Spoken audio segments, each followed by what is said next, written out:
Makan makanan dapur lagi tak baca bismillah. Kita muhasabah diri kita masuk rumah, ada tak sebut bismillah? 6 bulan tak sebut kali rasa. Tak bismillah.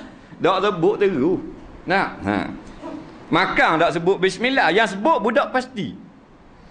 Budak pasti cek umur 6 tahun. Pasal apa? Cikgu dia suruh baca. Nak doa nak makan. Toki. Sekerak ni kaya duduk dalam mulut. Baca. Berat nak lagu. Nampak gua ni. Jadi gelak hati masuk dengan syaitan dalam perut kita, jadi gelak hati. Banyak nguak dak tutup mulut. Nguak hati dak minta berlindung. Iza tasa'aba ahadukum falyadha yadahu fi fihi. Barang siapa yang menguak di kalangan kamu, hendaklah diletakkan tangan pada mulutnya. Fa inna syaitana yadkhuluhu. Sesungguhnya syaitan itu mengambil puang masuk di dalam perut kamu. Nabi nampak. Nah, dalam hadis Nabi ni ambil cerita ni. Bukan kita ambil dalam kitab Pedang Setiawang. Atau Raja Rimba dah. Kitab hadis. Jadi benda-benda cek gini kita tak cara, kita jadi susah ngaji, mayang dak apa tu, dak ingat dalam rokok baca Fatihah. Macam-macam hal. Mayang isa mulai ada baca gunung. Nak ning kepala habis. Pasal apa? Macam-macam dia masuk.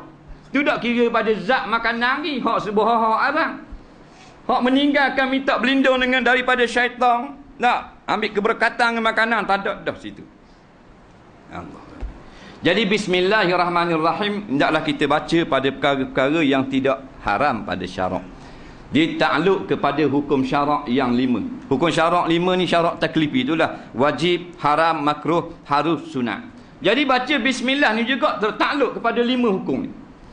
Dia ada kalanya haram baca bismillah. Ada kala wajib, ada kala sunat, ada kala harus, ada kala makruh. Contoh harus kita baca bismillah ni, duduk saja nak baca bismillah. Apa hukum? Harus. Nah. Contoh sunat nak baca bismillah, nak makan, nak pakai baju, naik kenderaan. Nah.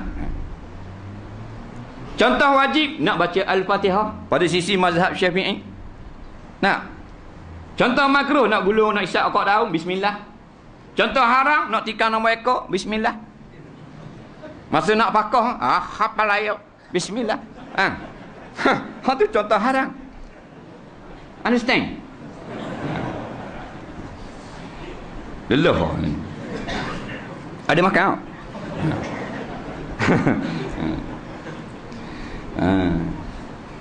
Duduk saja gini biar nak baca bismillah. Tak sunat. Harus.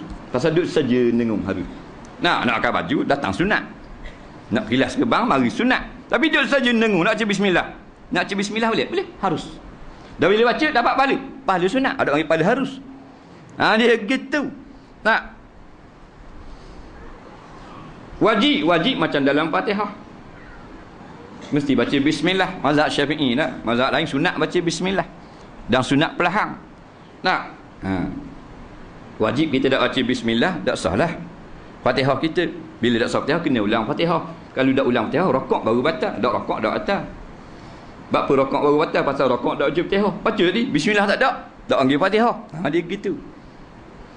Contoh makruh, nak buat benda-benda yang makruh. Nak makan budu belacang, bismillah.